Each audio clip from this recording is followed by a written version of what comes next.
الحمد لله الذي جعل نبينا خاتم الأنبياء والصلاة والسلام على إمام القبلتين حبيبنا محمد المصطفى وعلى آله المرتضى وأصحابه المجتبى كثيرا إلى يوم اللقاء. أما بعد فأعوذ بالله من الشيطان الرجيم. بسم الله الرحمن الرحيم. واعتصموا بحبل الله جميعا ولا تفرقوا. صدق الله مولانا العظيم وصدق رسوله النبي الأمين المكين الكريم ونحن على ذلك لمن الشاكرين والشاكرين والحمد لله رب العالمين. بعد توحید کے متوالوں شمعی رسالت کے پروانوں اور اولیاء کے دیوانوں، آئیے سب سے پہلے ساری کائنات کے مرکزی عقیدت جناب محمد رسول اللہ صلی اللہ علیہ وسلم کے بارگاہ جلیل وقار میں ایک مرتبہ عقیدت محمد کے ساتھ جناب رسول پاک صلی اللہ علیہ وسلم سیدنا مولانا رب کائنات قرآن پاک میں ارشاد فرماتا ہے واعتصموا بحبل اللہ جميعا ولا تفرقوا. تم سب اللہ کی رسی کو مضبوطی سے پکڑو اور آپس میں تفریق نہ کرو. جب دور حاضر کا مشاہدہ کیا جائے تو معاملہ بالکل اس کا برعکس نظر آتا ہے. میں آپ لوگوں سے کچھ کہنا چاہتا ہوں. آج ہم تاریخ کے اس دور سے گزر رہے ہیں کہ چند لمحوں کی خطا صدیوں کے لیے مصیبت کا توق بن کر ہمارے گلے میں آ جائے. آج ضرورت ہے اس بات کی کہ بحیثیت مومن، بحیثیت ہندوستانی ہم وقت کے تقاضوں کو سمجھیں، وقت کی ضرورت کو سمجھیں اور اپنے وجود کے تحفظ کے لیے ظلم کے خلاف ایک آواز بن کر ظلم کے خلاف سینہ تان کر کھڑے ہو جائے. میری عزیزوں ورنہ وہی حشر ہوگا کہ نہ سمجھو گے تو مٹ جاؤ گے. اے ہندی مسلمانوں، تمہاری داستہ تک بھی نہ ہوگی داستانوں میں، تمہاری داستہ تک بھی نہ ہوگی داستانوں میں. آپ ذرا دیکھیں، ایک کے بعد ایک پریشان کن حالات ہمارے سامنے، تمہارے سامنے ایک کے بعد ایک حملے ہو رہے ہیں، مگر تم اپنی خوابے کا پتھر پڑے ہو، تمہارے اوپر کوئی فرق نہیں پڑتا. میرے دوستو، کتنی بڑی شرم کی بات ہے، افسوس کی بات ہے کہ قانون تمہارے خلاف ہے، معاملات تمہارے خلاف ہے، حالات تمہارے خلاف ہے، لیکن آواز اٹھانے والے غیر ہیں، سڑکوں پہ اترنے والے غیر ہیں، احتجاج کرنے والے غیر ہیں. میرے دوستو، آج یہ حالات یہ جانتے ہو، جب کسی قوم کی غیرت مر جاتی ہے تو یہ حالات پیش آتی ہے. جب کسی قوم کی غیرت مر جاتی ہے تو اس کی زندگی مردے سے ہی بدتر ہو جاتی ہے. آج غیرت ایمانی ہمارے دلوں سے نکل چکی ہے، غیرت ایمانی ہمارے دلوں سے رخصت ہو چکی ہے. اس لیے دور حاضر میں علماء کرام کی ذمہ داری یہ ہے کہ اختلاف اور فرقہ پرستی کو چھوڑ کر ایک پلیٹ فارم میں آ کر جمع ہو جائے اور دور حاضر کے نقطوں پر ہاتھ رکھے. کیوں؟ اس لیے کہ قوم علماء کرام کی قیادت کی طرف دیکھ رہی ہے، قوم علماء کرام کی قیادت کے منتظر ہے، قوم علماء کرام کی قیادت کے طرف دیکھ رہی ہے.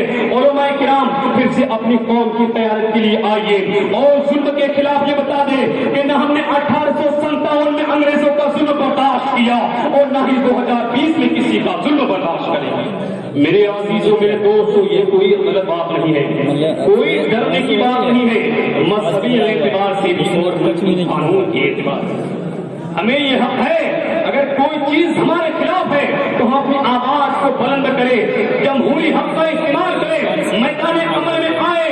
یاد رکھو مومنو، آج اگر تم نہیں جاگے، آج بیدار نہیں ہوئے تو پھر یہ حق تم سے چھین لیا جائے گا کہ تم اپنی آواز کبھی بلند کر پاؤ. آج مجھے اپنے قوم کی پوزیشن کو دیکھ کر بڑی حیرانی ہوتی ہے، پر افسوس ہوتا ہے.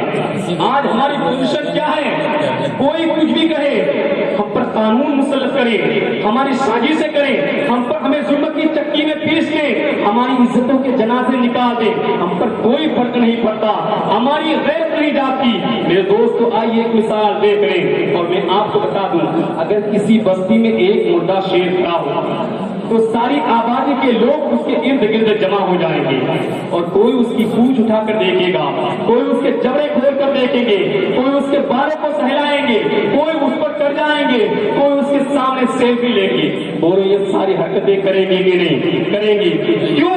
اس لیے کہ انہیں یقین ہے کہ یہ شیر مر چکا ہے، انہیں یقین ہے کہ یہ شیر مر چکا ہے. کچھ بھی کرو یہ حملہ کرنے والا نہیں ہے، اپنے خلاف ایکشن لینے والا نہیں ہے، یہ مر چکا ہے، اس کے اندر کوئی رمق باقی نہیں ہے۔ لیکن اگر وہی شیر زندہ ہو، وہی شیر زندہ ہو تو کیا لوگ ابھی اس کی پوچھ پکڑیں گے، اس کے بالوں کو سہلائیں گے، اس کے جبڑے کھول کر دیکھیں گے، اس پر چڑھیں گے، اس کے سامنے سیلفی لیں گے؟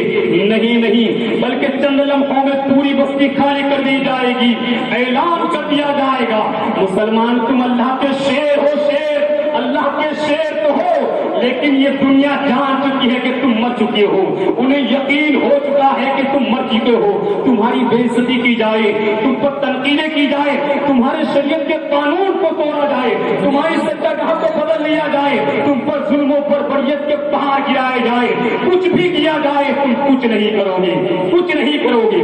ایک کے بعد ایک آزمایا گیا، جب انہیں یقین ہو گیا کہ واقعی یہ بالکل مر چکے ہیں تو تمہارے وجود کو بھارت سے پاک کرنے کے لیے ایک پوری سازش رچ دی گئی، قانون لایا گیا۔ لیکن ایک بات ضرور کہوں گا کہ اگر اس ملک کو اس پین بنانے سے بچانا چاہتے ہو تو تمہیں اپنے وجود کے تحفظ کے لیے آگے آنا ہوگا۔